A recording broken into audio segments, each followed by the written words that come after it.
네, 안녕하세요.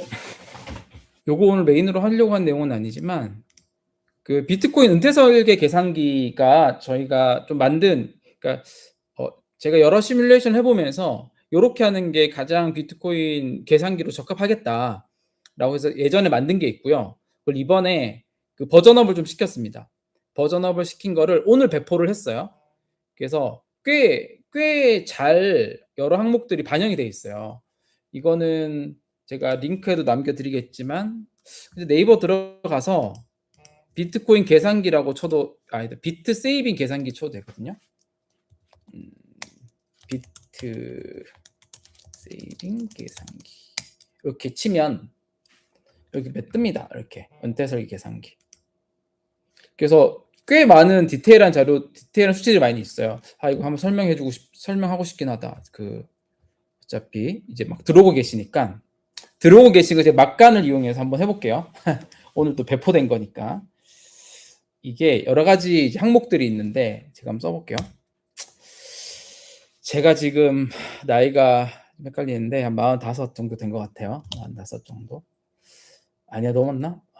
한 10년 뒤에 은퇴한다고 생각해요. 10년 뒤. 목표를. 그러니까 10년 동안만 꾸준히 비트코인 저축할 수 있다라고 하는 가정인 거죠.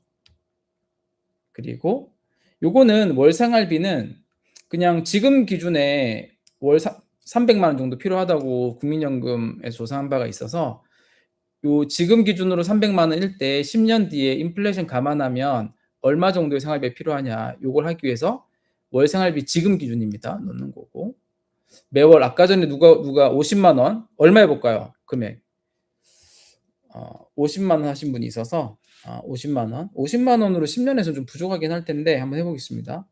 50만 원이면은 한 350불? 350불 정도 되네요. 그리고 예전에는 이렇게 저희 첫 번째 버전에서는 이제 여기 항상 수익률을 직접 입력하도록 해놨었는데, 연평균 성장률 이것도 의미가 있는데, 기본적으로는 여러분 파워로우 이제 법칙 아시죠? 파워로우 기반으로 비트코인 가격이 성장한다고 가정했을 때, 그래서 파워로우에서는 지금 앞으로 10년간의 연평균 성장률이 한 30.3% 정도 됩니다. 만약에 10년이 아니라 이렇게 뭐 60년, 60살, 한 15년 정도를 하면 그 10년까지는 3.3, 10에서 15년도는 21.5. 만약에 이렇게 내가 70살을 하면 이렇게 연도별로, 파워로우는 결국은 이제 계속 이제 가격의 성장률이 시총이 커지면 커질수록 완만하게 줄어든다라는 가정이고요. 요거 기반으로 해서 이게 디폴트입니다. 근데 난 10년으로 하기로 했으니까. 네. 지금 제가 이거 하는 거는 들어오시기 전까지, 오늘 메인 주제는 아닙니다만, 네, 요걸로 잠깐 배포도 한 겸 좀 떠들어 보려고 합니다. 요거 잘 따라오셨죠? 네. 그리고 고급 설정은 본인이 뭐 가격을 이미 보유하고 있는 비트코인이 있을 수도 있으니까 입력해도 되고, 연평균 인플레이션은 2.5%면 너무 보수적이다, 그죠? 한 4% 정도 하면 되지 않을까? 네. 이렇게 하면 뭔가 택도 없다고 나오는 것 같죠? 10년 뒤에 한 4% 인플레이션을 감안하면 435만 원 정도가 필요하다는 얘기입니다. 이거는 2,900달러 월 생활비가. 그리고 월 인출액은 기본적으로는 4% 룰이란 게 있어요. 그리고 8% 룰은 제가 또 비트코인에 적합한 걸 좀 가정을 한 건데, 4% 룰은 은퇴 시점까지 모은 자산의 4%씩을 매년 찾아 써도 30년간 고갈이 안 된다, 이런 의미입니다. 네. 그렇게 있죠. 그렇게 하면 4% 룰대로 찾았으면 이제 매월 116만 원씩을 찾았을 수 있다라는 거고, 밑에 여기 좀 더 나오죠. 근데 이번에 그 8% 룰도 추가했어요. 8% 룰은 비트코인의 성장률을 좀 감안하면 사실 8% 룰까지 적용을 해도 어느 정도 우리가 계산해 볼 수 있다. 은퇴 시까지 모은 자산의 4%가 아니라 8%까지 찾아도 30년 동안 고갈이 안 되게 성장할 수 있는 자산이다, 이렇게 보는 거죠. 그래서 요거부터 설명했으면 나았을 뻔했는데 그 매월 50만 원씩 10년 동안 사 모으면 비트코인의 성장이 파워로 기반으로 성장한다면 0.22 비트를 모을 수 있고요. 이 당시 10년 뒤 가치 기준으로 한 3억 4천만 원 정도 된다는 얘기입니다. 460% 정도 성장을 했지만 은퇴 자산, 그러니까 그 뒤에 30년 정도 써야 될 금액으로는 턱없이 부족하다 라는 겁니다. 그리고 여기 열어보면 여러 가지 데이터들이 있는데요. 그 나이대별로 이렇게 했을 때 비트코인 월 생활비, 인출액, 그리고 잔여 비트코인 개수도 반영을 해놨고, 그리고 예상 비트코인 성장률도 이렇게 파워로 기반으로 해서 반영이 되어 있습니다. 이렇게 할 수 있죠. 그래서 한번 지금 길게 너무 설명하려니까 좀 늘어질 수도 있기 때문에 이렇게 한번 해봤습니다. 부족하잖아요. 그래서 다시 한번 요거 결론 내야겠네요. 내가 한 달에 50만 원씩 살려면 지금 비트코인을 예를 들어서 한 번에 사던가 이미 보유하고 있는 비트코인이 한 개까지 필요 없겠구나. 0.5개 0.7개 정도 됐으면 되겠네. 0.7개. 예를 들어서 내가 한 달에 50만 원씩 10년 동안 모아서 하려면 이제 지금 0.7개 정도를 보유하고 있으면 또 0.7개를 지금 한 번에 산다면 10년 동안 50만 원씩 꾸준히 사 모아도 은퇴용으로는 충분하다. 근데 이건 되게 보수적인 거고 4% 룰은 8% 룰이라고 하면 훨씬 더 10년 뒤에 월 435만 원이 생활비로 필요할 텐데 960만 원까지 찾아 쓸 수 있다. 이런 의미가 되겠습니다. 네, 보면 Bank are coming이라고 제목을 했는데 이게 17일 날, 그러니까 며칠 전 기사긴 한데요. 이제 월스트리트에서 비트코인 가격 전망을 이제 18만 9천 불, 한 2억 한 4, 5천 되나요? 이런 전망했다 이거고 정확히는 이제 시티은행에서 좀 좋은 케이스에서 이 정도 전망했다. 이걸 타이틀로 잡은 건데요. 가격에 대한 전망은요, 여러분 지금 한 연말에 7만 불부터 해가지고 한 몇십만 불까지 레인지가 되게 넓고 이 비트코인 가격 전망이라고 하는 게 특히 이 1년, 6개월 요 상간에서는 그 어떤 누가 전망을 하더라도 너무 크게 귀를 안 기울이셔도 된다. 왜냐면 우리가 주식처럼 매출과 이익이 나서 산업의 성장을 전망해가지고 거기는 이제 목표가가 제시할 수 있고 하지만 비트코인 가격 전망은 그런 로직하고 전혀 다르거든요. 그래서 장기적으로는 기본 희소한 자산이고 그 통화량 증가도 있고 하기 때문에 어느 정도 러프하게 전망 우리 해서 전략 짤 수 있겠지만 연말에 얼마 된다, 6개월 뒤에 얼마 된다 이런 것들 아마 전 세계 그 누구도 이거에 대해서 확률적인 맞춘 사람 없다. 그리고 맞춘 사람 추적해봐도 계속 틀릴 거다. 그래서 이것도 그냥 참고만 알면 된다. 이거는 어떤 의미를 보면 되냐면 그냥 월가가 비트코인에 대해서 지금 좀 긍정적으로 생각하고 있다. 그리고 이게 포브스 기사인데 주요 언론에서도 그냥 지금 좀 비트코인에 대한 좀 기대감이 있다. 그러니까 계속 하락장으로 가고 있으면 이런 게 안 나오거든요. 그래서 뭔가 지금 이제 회복하려는 기미가 있기 때문에 나오고 있으니까 그렇게 봐주시면 됩니다. 근데 이번에 이제 한 2가지 정도가 있던데요. 그 시티은행이 이제 커스터디 비즈니스를 한다고 최근에 나왔었고요. 그러니까 전통은행이 이제 커스터디 사업, 그러니까 수탁 사업. 그러니까 수탁 사업이라고 하면 그냥 비트코인을 보관을 해주는 사업인데 이게 왜 중요하냐면 모든 이제 디지털 자산의 비즈니스는 결국 안전하게 보관하는 것부터 스타트가 돼요. 안전하게 보관이 안 되면 그 다음에 스타트가 안 돼요. 불안하니까. 그래서 그런 의미에서 이제 전통 금융기관, 은행이 커스터디 사업을 또 진출하고 한다라는 메시지는 시장에는 좋은 메시지이기는 합니다. 근데 이제 그런 비슷한 메시지를 낸 은행들이 여럿 있죠. 근데 시티은행이 그나마 좀 더 크니까 좀 의미가 좀 있고요. 그게 하나가 있었고 또 하나는 이제 우리 ETF가 2024년도에 승인이 됐잖아요.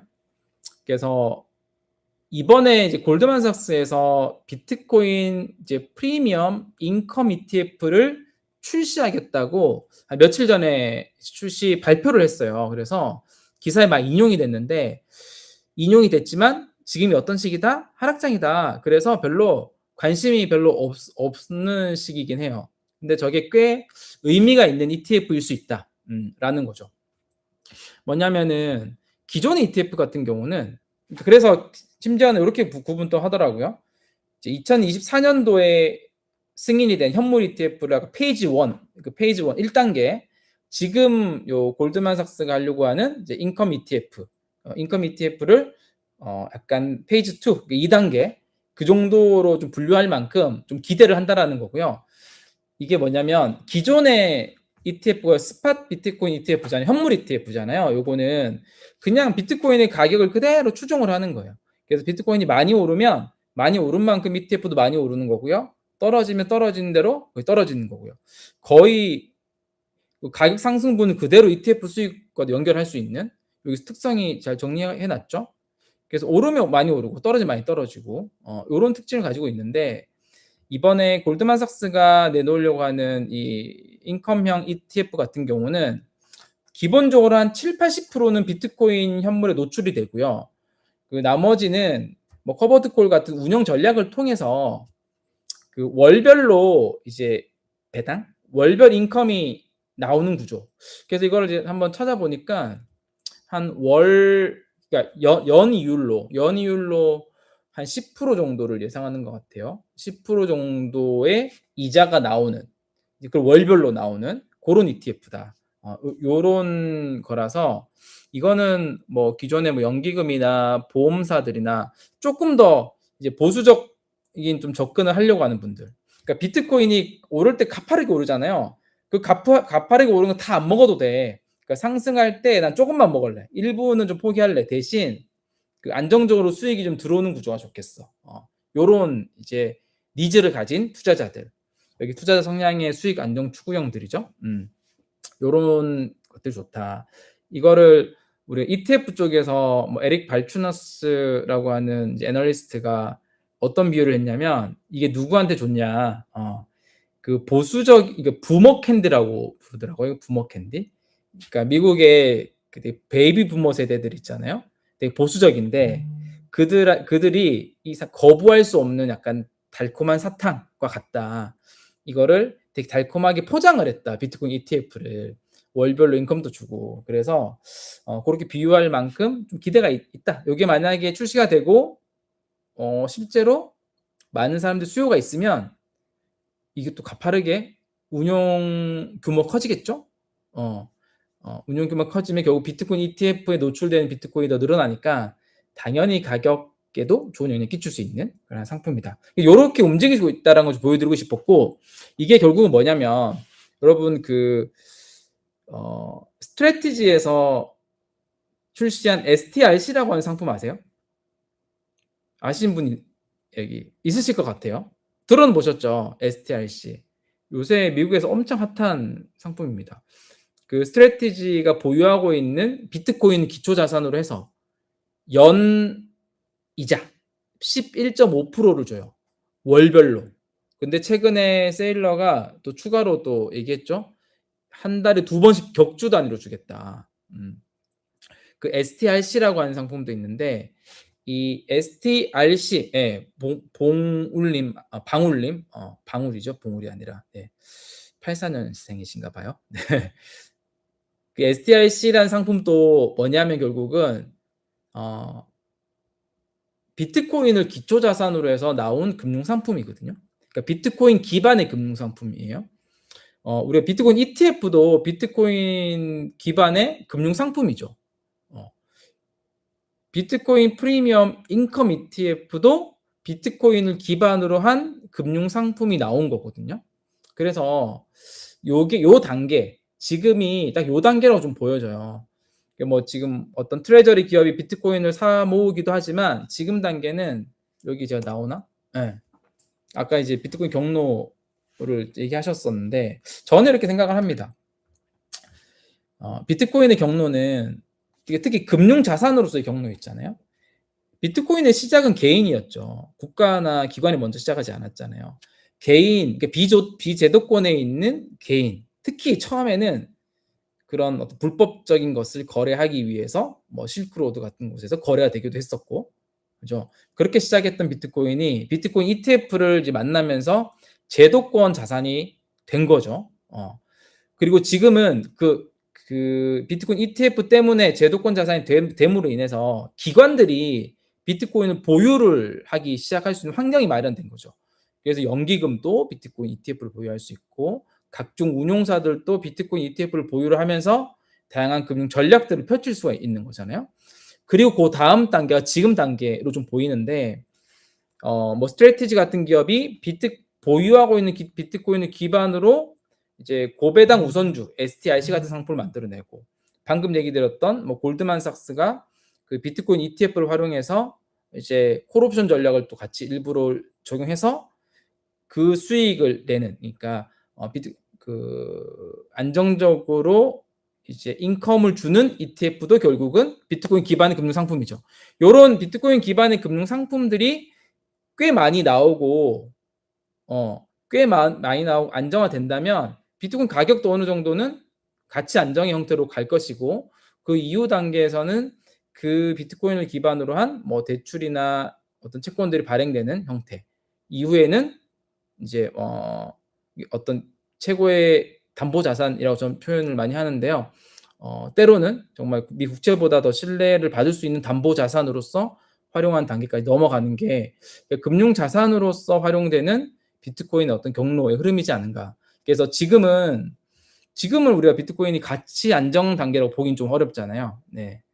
지금은 이렇게 ETF나 또는 비트코인 기반의 금융 상품들이 출시되고 선보이고 시장의 검증을 받아가는 단계, 이런 단계로 좀 볼 수 있다. 이게 좀 보여집니다. 네, 어떠신가요, 여러분? 혹시 동의 안 되시는 부분도 있으신가요? 네. 여러분들은 비트코인이라고 한 자산이 어떤 부분에서 가장 인상적인지 궁금하기도 하네요.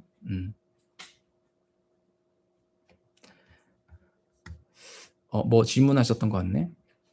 현재 비트, 이더리움 ETF 통해서 자금 유입되고 있는데 이게 시장인 가격에 반영되는 시차가 있나? 있다면 궁금합니다. 월간 주간 유입 규모 커지는데. 근데 이게 최근에 유입 많이 되잖아요. 유입 많이 됐고 그게 또 가격 반영이 돼서 또 오르기도 했고. 근데 이게 뭐 시장이 어느 정도 이렇게 좀 관심도 떨어져 있는 지금의 같은 상황에서는 뭐 유입이 좀 된다고 해서 뭐 가격이 바로 반영이 또 빠르게 되고 그러진 않는 것 같아요. 이게. 그래서 뭐 시장이 엄청 강세장일 때 있잖아요. 불장일 때, 우리 뭐 2024년도 뭐 하반기나 이럴 때는 ETF 유입되는 흐름 하나하나가 가격이 거의 뭐 그날, 그 다음날 바로 반영돼서 정말 둘의 상관관계가 되게 높았잖아요. 근데 이제 이게 어느 시장이 좀 이렇게 어느 분에 식었을 때는 잘 안 통하더라고요, 그런 것들이. 네, 금융 자산으로서의 비트코인 경로가 좀 이렇고요. 저는 이 포인트 되게 중요하게 생각을 하는데, 그 지정학적 자산으로서의 비트코인인데, 그러니까 비트코인은 되게 카멜레온 같은 성격이 있어요. 단순히 뭐 가치 저장의 수단이라서 그냥 뭐 온전히 저축의 기술로만 쓰고 뭐 그렇다기보다는 비트코인은 이 지정학적인 특성이 있는 거죠. 왜 지정학적인 특성이 있냐? 검열 저항성이라는 특징이 있어서 그래요. 검열 저항성이라는 특징이. 그래서 이것도 보면 뭐 너무 다 공감되는 얘기일 것 같기는 해요. 특히 요즘에 갑자기 뭐 호르무즈에서 이란이 뭐 코인으로 또 스테이블 코인으로 또 비트코인으로 통행료를 받겠다 뭐 이런 얘기도 막 하고 막 그랬잖아요. 다 이 지정학적 자산으로서의 영향 때문에 그런 거죠. 그러니까 달러나 이제 스위프트 같은 게 무기화가 돼버린 거잖아요. 무기화가 돼버리니까 그들의 생각과 그들이라고 하면 뭐 서방 국가나 미국이나 이런 생각과 다르면, 특히 2022년도 러시아 제재를 보면 명확히 나올 텐데 제재를 해버리잖아요. 이걸 무기화시켜서. 근데 그 지정학적 경로에서 핵심 포인트는 뭐냐면 비트코인 같은 경우는 이런 무기화가 안 된다라는 거거든요. 그러니까 이런 무기화 때문에 결국 탈달러화에 대한 흐름이 생기는 거고, 근데 탈달러화 흐름이 생기는 이유는 이런 스위프트나 뭐 달러 같은 게 지정학적으로 무기화가 된다라는 그 우려가 있기 때문에 그런 거죠. 근데 비트코인은 우리가 뭐 어느 국가도 이제 일방적으로 통제할 수 없다라는 자산이라는 거에 대해서는 인지를 하고 있잖아요. 그런 흐름에서 강력한 대안이 되는 거죠. 그러다 보니까 이제 중립 자산들의 수요가 좀 폭발을 하죠. 금의 수요 폭발도 이 시점이었고. 네. 비트코인의 특징이 몰수 불가, 이동이 가능하고, 그리고 검열이 불가하고. 그렇다 보니까 어떻게 한다? 국가 차원에서도 비트코인을 전략 자산으로 비축하는 것을 점점 더 늘어날 수밖에 없다, 이런 수요가. 그래서 비트코인이 이 금융 자산으로서의 어떤 경로도 있고, 이 지정학적 자산으로서의 경로도 분명히 존재를 한다라는 겁니다. 그래서 국가 전략 비축 자산이 뭐 미국도 행정명령으로 비트코인을 준비금으로 공식 수립했고, 그죠? 지금 한 30만 개 정도 보유하고 있죠. 그래서 압수한 비트코인을 다 이제 그 매도하지 않고 국가 전략 비축 자산으로 하는 것들에 대해서 행정명령 통과되어 있잖아요. 뭐 브라질도 보니까 뭐 준비금의 한 5% 정도를 비트코인으로 채우는 그 법안을 지금 추진하고 있는 것 같고요. 자료 보니까 파키스탄 같은 경우도 2026년도에 전략적 비트코인 준비금 수립을 선언을 하기도 했고, 뭐 스위스도 뭐 국민 투표를 검토하고 있고, 준비금에 포함하는 뭐 여러 가지들이 뭐 진행되고 있습니다. 다 이런 맥락들이긴 합니다. 그래서 비트코인의 이 두 가지 경로 좀 어떻게 생각하세요, 여러분? 좀 동의 되시나요? 다 알고 계셨던 부분인가요?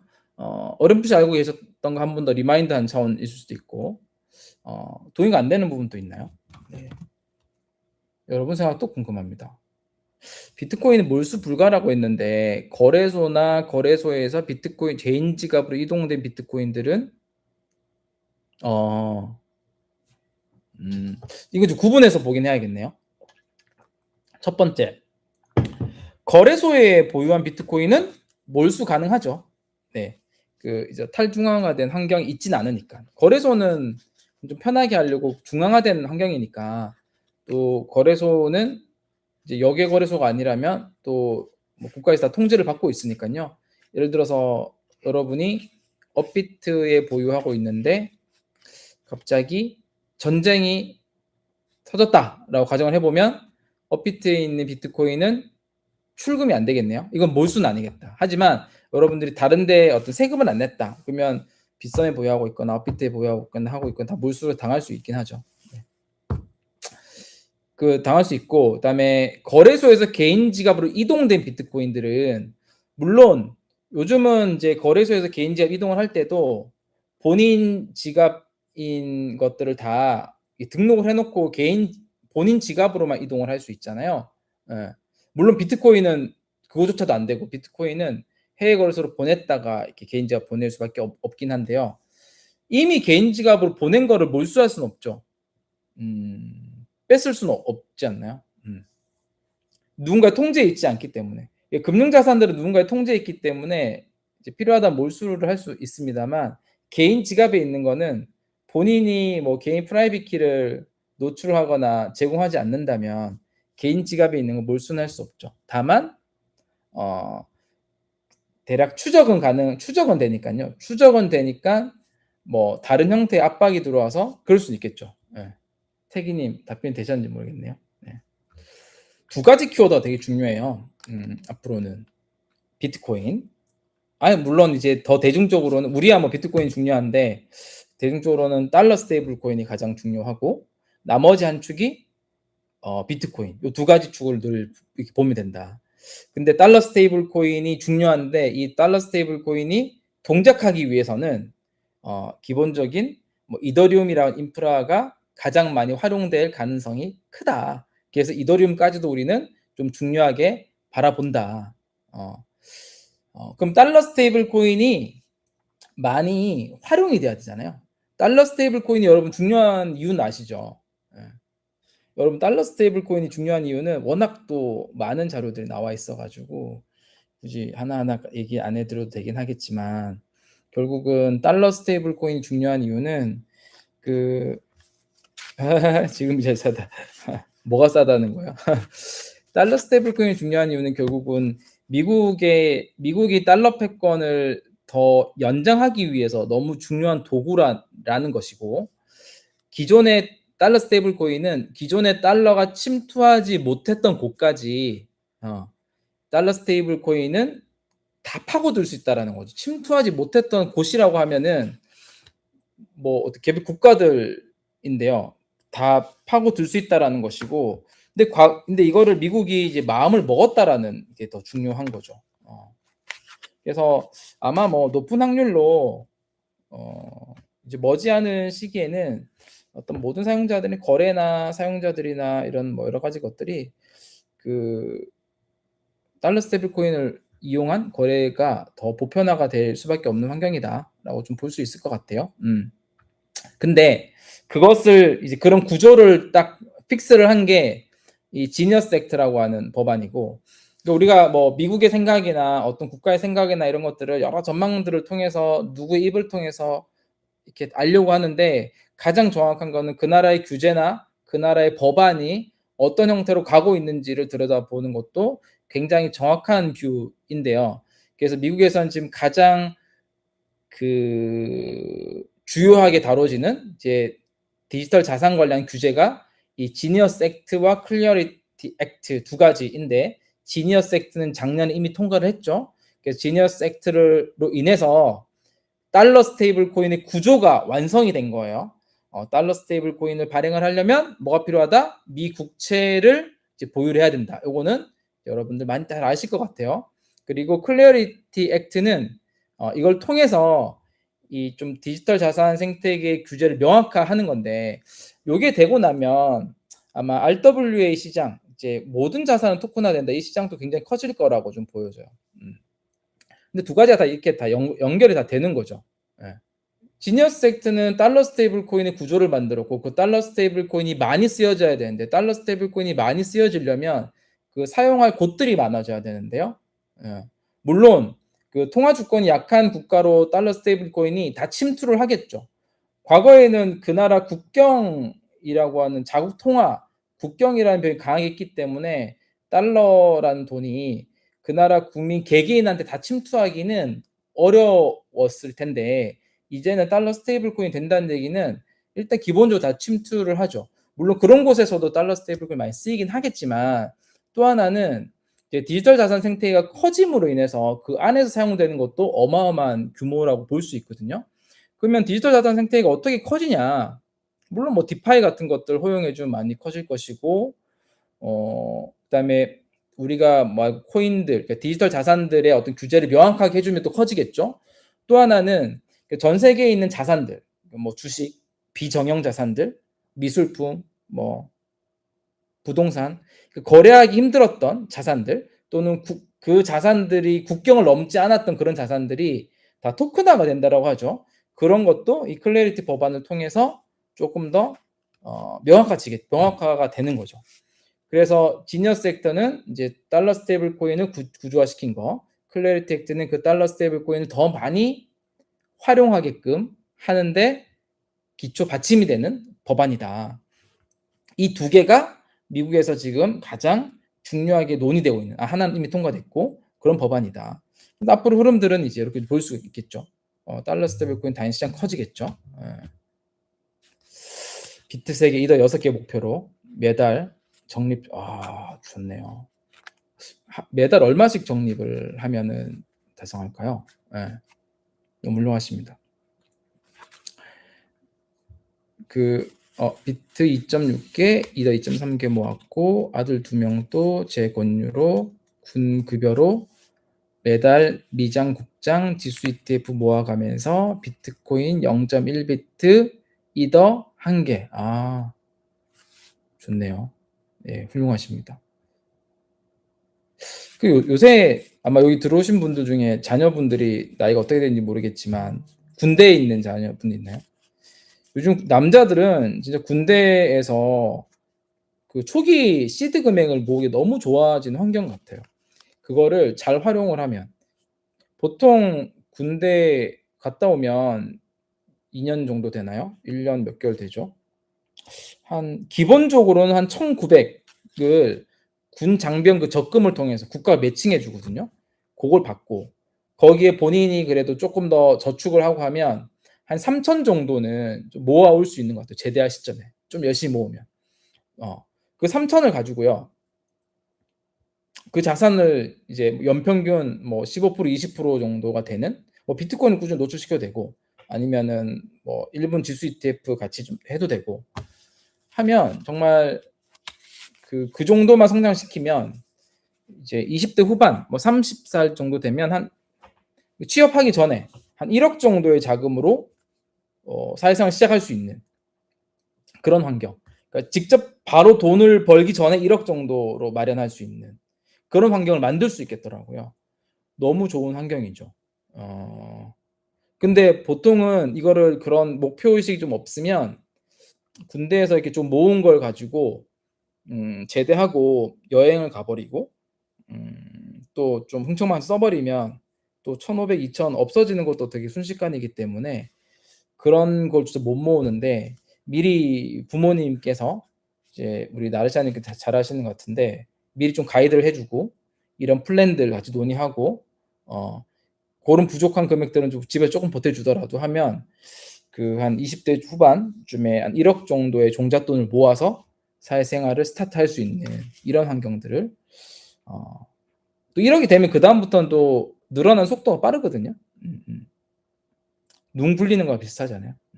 1억까지 모으는 건 힘들지만 1억부터 10억까지는 또 어느 정도 빨리 되는. 네, 달러 스테이블 코인은 미국 채권 판매처 이외에도 은행망을 거치지 않고 거래에 사용되는 많은 장점이 있어서 그 규모가 좀 커질 텐데 과연 달러 스테이블 코인의 규모가 커진다고 비트코인의 가격이 올라간다고 볼 수 있을까요? 이거 여러분 어떻게 생각하세요? 달러 스테이블 코인의 규모가 커진다고 비트코인의 가격이 올라갈까? 어떨까요? 네. 우선은 달러 스테이블 코인의 규모가 커지면요. 비트코인의 가격이 올라갈 확률이 되게 높죠. 그 세상에 우리가 통화량 M2가 많아지면 부동산 가격이 오르잖아요. 뭐 직접적인 연관성이 있나요? 돈이 많아지니까 그 돈으로 살 수 있는 자산의 가격이 오른다. 뭐 이런 연결고리 생각할 수 있잖아요. 스테이블 코인은 디지털 자산에서 그러니까 디지털 자산 생태계에서 쓸 수 있는 하나의 통화잖아요. 그 통화량이 많아지면 디지털 자산 생태계에서 가장 가치 저장의 수단으로 있는 비트코인의 어떤 수요도 당연히 좀 많아질 거라고 좀 볼 수가 있는 거죠. 이게 이제 대략적인 이제 약간 얼개이고요. 실질적으로는 이제 비트코인이 하나의 담보 자산이 되고 금융사에서 비트코인 담보로 뭐 스테이블 코인 빌려준다라든지 이런 상품들에서 나오게 되면 결국은 그런 어떤 메커니즘적으로도 비트코인의 어떤 수요가 같이 증가하게 되는 구조로 갈 겁니다. 네. 높은 확률로. 네. 그래서 뭐 방울림 질문처럼 이제 이런 속도에 있어서 되게 느린 곳이 좀 유럽인 것 같아요. 확실히 이제 디지털 자산의 패권에 있어서도 유럽이 많은 부분을 미국에게 좀 밀리고 있는 거. 그리고 처음부터 밀렸고 그렇다고 뒤에 속도가 빠른 것도 아니고 뭐 그런 것 같아요. 네, 요거 한번 좀 더 얘기해 볼까요? 달러 스테이블 전 세계로 퍼지면 어떻게 될까? 어떻게 될까요? 기본적으로 저축 결제 국경 거래가 달러 기반 토큰으로 이루어진 환경 아까 계속 얘기했던 거예요. 많이 쓰여질 거다. 또 하나는 이제 다른 나라 입장에서 봐야 돼요. 이게 어떻게 보면 우리는 미국이 아니잖아요. 중요하겠죠. 자본 유출이 되겠죠. 당연히. 왜냐면은 뭐 환율이 갑자기 오를 것 같아. 우리나라 통화 가치가 떨어질 것 같아. 예전엔 달러로 바꾸려면 좀 힘들죠. 금융기관 거쳐야 되고. 그리고 만약 그럴 때 갑자기 국가가 이제 어느 정도 통제 컨트롤 좀 할 수 있고. 근데 그런 것들에 있어서 스테이블 코인은 바로 이렇게 금융기관을 통하지 않고도 전환을 할 수 있으니까. 그리고 자본 유출 막기 쉽지 않을 겁니다, 이거. 그다음에 자국 통화 기능이 약화될 우려도 할 수 있고 그래서 자국 통화 기능이 약한 국가들이 가장 치명적일 거라고 봐요.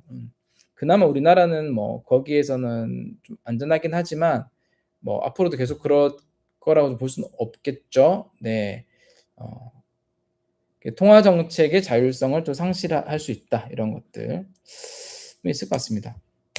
그래서 넘어가 보면 표면적으로는 좀 달라 보일 것 같아요. 그러니까 오늘 스테이블 코인, 비트코인 두 가지 중요하다고 그랬잖아요. 표면적으로는 스테이블 코인은 약간 달러 패권을 강화하는 데 쓰이는 거고 비트코인 같은 경우는 아까 얘기했던 것처럼 약간 중립 자산, 뭔가 탈달러 그런 쪽에 수요가 훨씬 더 많을 거다라고 우리가 생각을 하잖아요. 표면적으로 좀 달라 보일 수 있기는 한데 결국은 이제 같이 간다고 좀 볼 수 있을 것 같아요. 그러니까 이런 질문 해볼 수 있잖아요. 미국은 왜 달러를 강화하는 스테이블 코인이랑 달러를 대체할 수 있는 비트코인을 동시에 품고 있나? 이런 질문 해볼 수 있을 것이고 이런 질문에 대한 나름의 이제 좀 정리는 어 달러 스테이블 코인이 엄청 많이 쓰이게 되는 이런 디지털 구역, 이게 한 구역이 있을 것이고요. 또 비트코인은 중립적 자산으로 비트코인 중립 지대가 또 있을 거라고 보여집니다. 그리고 그 사이 어딘가에 이 위에 두 개가 가장 중요한 레이어일 거라고 보이고요. 그 사이 어딘가에 뭐 아까 잠깐 얘기하셨던 뭐 디지털 유로나 디지털 위안화나 지금 각국 스테이블 코인이 디지털 유로도 1%가 안 되는 걸로 알고 있어요. 그다음에 엔화 스테이블 코인도 거의 1%. 기본적으로 스테이블 코인 넘어오면 대부분은 달러 스테이블 코인으로 활용된다. 뭐 여러분한테 물어봐도 달러 스테이블 코인 쓰겠냐? 원화 스테이블 코인 쓰겠냐? 물어보면 다 달러 스테이블 코인 쓴다고 하지 않을까요? 그리고 그렇겠죠? 그죠? 그 사이 어딘가에 이제 이런 돈들이 있는 거죠. 또 어떤 국가들은 CBDC 엄청 시도를 많이 할 것이고 그럴 거라고 좀 보여집니다. 그래서 뭐 이런 결론 그래서 여기는 근데 뭐 그런 생각도 해요. 제가 이제 오태민 작가님이 그런 표현을 좀 하시긴 하던데 우리 모두는 고3이다 몇 번 들었는데 그런 말 되게 공감하거든요. 그러니까 비트코인이 어떤 형태로 갈지 어떻게 누가 이렇게 확실하게 대답할 사람이 과연 많이 있을까요? 잘 없을 것 같거든요. 그냥 이렇게 어느 정도의 경로에 대한 가정을 하고 그 시장이 계속 변화하잖아요. 좀 지켜보는 거죠. 그리고 뭐 아까 뭐 골드만삭스가 ETF도 발행하고 2024년도에 현물 ETF도 나왔고 뭐 지정학적 자산으로는 갑자기 미국 이란 전쟁이 일어났는데 호르무즈 해협을 통과하려면 호르무즈 해협을 막기도 하고 통과하려면 비트코인을 받는다 그러고 이런 이제 갖가지 사건들이 나오는 것들을 이런 경로들에 맞춰보는 거죠. 맞춰보면서 또 경로를 좀 수정할 수도 있는 거고 그런 면에 어떤 좀 큰 그림들을 좀 가져가면 되지 않을까 싶습니다. 그래서 이런 것들을 좀 많이 보고 하는 게 되게 중요할 것 같고요. 그러면서 이런 것들이 좀 구체적으로 좀 서 있으면 비트코인을 뭐 5년, 10년, 또 15년 이렇게 꾸준히 모으면서 노후 자산을 잘 쓸 수 있는 또 환경도 마련할 수 있으니까 그런 생각이 들었습니다. 라이브 영상 여기서 마치도록 하고 또 2주 뒤에 또 라이브로 좀 뵙도록 하겠습니다. 많이 들어와 주셔서 다음번에 100명을 넘었으면 좋겠다. 많이 들어와 주십시오. 네, 감사합니다.